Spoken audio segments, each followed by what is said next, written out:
I better not. He's insulting both of us. Let's go.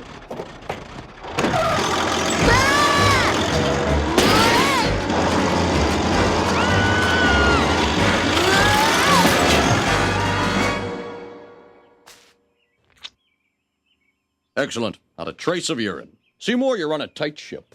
Well, you know what they say, sir. Where there's no smoke, there's no fire. What an odd remark. Why, that looks like a 50-cent piece. I'll just bend over and get it. Seems to be caught between these two flowers.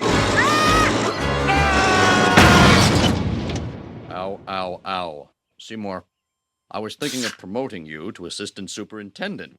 But instead, that plum goes to Holloway. No, but sir, he's a drunk. And a pill popper. If I could just... Silence!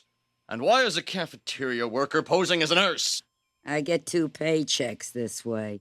Doe. There's no detention this time, Simpson.